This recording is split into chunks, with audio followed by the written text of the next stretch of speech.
Magadi MLA ಏನ್ ಹೇಳ್ತಾರೆ sir? ಒಕ್ಕಲಿಗರಿಗೆ ಈ ಸಲ ಕೊಡಬೇಕು, ಇಲ್ಲ ಅಂದ್ರೆ ನಮಗೆ ನೆಕ್ಸ್ಟ್ ಎಲೆಕ್ಷನ್ ಕಷ್ಟ ಆಗುತ್ತೆ, ಈ ಬಾರಿ ಕಾಂಗ್ರೆಸ್ ಕೈ ಹಿಡಿದಿದ್ದಾರೆ ಅಂತ. ಕೋಲಾರದಲ್ಲಿ ಮಾತನಾಡಿದ ಶಾಸಕ ಕೊತ್ತೂರು ಮಂಜುನಾಥ್, ಜನರ ಆಶೀರ್ವಾದ ಇರೋವರೆಗೂ ನಾನು ಸಿಎಂ ಆಗಿರ್ತೇನೆ ಅಂತ ಸಿದ್ದರಾಮಯ್ಯ ಹೇಳಿರೋದ್ರಲ್ಲಿ ತಪ್ಪೇನಿದೆ? ಅವರು ಏನೇ ಮಾತು ಕೊಟ್ಟಿದ್ದಾರೆ ಅನ್ನೋದು ನಮಗೆ ಗೊತ್ತಿಲ್ಲ, ಕೇವಲ ಮಾಧ್ಯಮಗಳಲ್ಲಿ ಮಾತ್ರ ಚರ್ಚೆಯಾಗ್ತಿದೆ.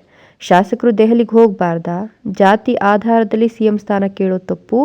ಮಾಗಡಿ ಶಾಸಕರು ಆ ರೀತಿ ಏನಾದರೂ ಕೇಳಿದ್ರೆ ನಾವು ಒಪ್ಪೋದಿಲ್ಲ ಅಂದ್ರು. ಕರ್ನಾಟಕದಲ್ಲಿ ಎಲ್ಲ ಜಾತಿಯವರು ಇದ್ದಾರೆ, ಬೇರೆ ಜಾತಿಗಳಲ್ಲಿ ಇವರಿಗಿಂತ ಹಿರಿಯರು ಇದ್ದಾರೆ. ಜಾತಿವಾರು ಲೆಕ್ಕದಲ್ಲಿ ಕೇಳೋ ತಪ್ಪು. ಹೈಕಮಾಂಡ್ ತೀರ್ಮಾನದಂತೆ ನಡೆಯೋದು ಒಳ್ಳೆಯದು.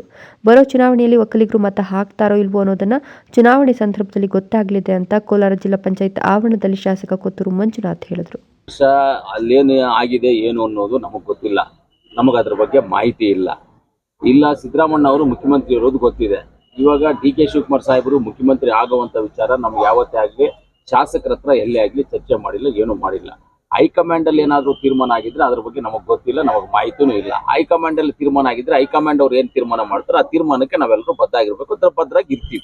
100% ಯಾವತ್ತೂ ಸಿದ್ದರಾಮಣ್ಣ ಅವರು ಕೊಟ್ಟ ಮಾತು ತಪ್ಪೋದಿಲ್ಲ, ಅದಂತೂ ನಿಜಾನೇ. ಅವ್ರು ಯಾವತ್ತು ಇವಾಗ ನಾವು ಹೋದ್ರು ಅಷ್ಟೇ ಏನಾದ್ರು ಒಂದು ಕೆಲಸ ಅಂತ ಹೇಳಿದ್ರು ಈ ಮಂತ್ ಅಲ್ಲ ನೆಕ್ಸ್ಟ್ ಮಂತ್ ಅಲ್ಲಿ ಮಾಡ್ಕೊಡ್ತೀನಿ ಅಂತ ಹೇಳ್ತಾರೆ. ಖಂಡಿತವಾಗ್ಲೂ ಕೊಟ್ಟ ಮಾತಂತೂ ಮಾಡ್ತಾರೆ. ಅದೇನ್ ಮಾತುಗಳು ಕೊಟ್ಟಿದ್ದಾರೆ, ಏನಾಗಿದೆ, ಅದು ಯಾವುದು ನಮ್ಮ ಯಾರಿಗೂ ಮಾಹಿತಿ ಇಲ್ಲ. ನೀವು ನಮ್ಮನ್ನು ಕೇಳೋದನ್ನು ಸುಮ್ಮನೆ ವೇಸ್ಟೇ ಮಾತ್ರ, ಆದ್ರೆ ಅದೇನು ಪ್ರಯೋಜನನೂ ಇಲ್ಲ. ಯಾಕಂದ್ರೆ ನಮ್ಮ ಹತ್ರ ಏನು ಮಾಹಿತಿ ಇಲ್ಲ, ನಮ್ಮ ಮುಂದೆ ಏನು ಚರ್ಚೆ ಆಗಿಲ್ಲ, ನಮ್ಮ ಮುಂದೆ ಏನು ಮಾತಾಡೋ ಇಲ್ಲ, ನಮ್ಗೆ ಯಾವುದು ಗೊತ್ತಿಲ್ಲ.